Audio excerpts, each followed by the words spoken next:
క్రైస్తవ ప్రపంచంలో మీ తల్లో మీ తండ్రి అంటల్లా నేను, నీ దేవుడు పక్కన ఉన్నాడు. హల్లెలూయా. ఆయన నీ పక్కన పెట్టుకుని నువ్వు సినిమాలకు వెళ్తావు ఎప్పుడైనా? పోనీ ఆయన అడుగుతావు, పోనీ ప్రభు ఇప్పుడు లోపలికి వెళ్తున్నాను నాతో పాటు రండి అని. వస్తాడు ఆయన నీతో పాటు. దేవుడు ఎక్కడ లేడో అక్కడ అపవాది నీ మీద అడ్వాంటేజ్ తీసుకుంటాడు. ప్రియ సహోదరి, నువ్వు ఆడే పేకాట క్లబ్కి దేవుని రమ్మని అడుగుతావా? ఆయన వస్తాడా? ఆయన రాకుండా బయట నిలబడితే లోపల నీకు క్షేమం ఉందా, భద్రత ఉందా? నువ్వు వెళ్ళే క్లబ్కి కావచ్చు, పబ్కి కావచ్చు, నీ దేవుని సన్నిధిని అక్కడ క్లెయిమ్ చేయగలవా నువ్వు? You will never do that.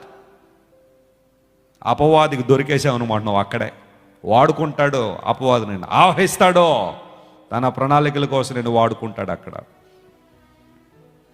Just feel that lord is with you. ఆయన నీతో ఉన్నాడని నమ్ము. చాలాసార్లు ప్రభువా నువ్వు నాతో ఉన్నాయని ప్రార్థన చేస్తాం. మరి నిజంగా నువ్వు అన్ని పనులు చేసేటప్పుడు ఆయన నీతో ఉండను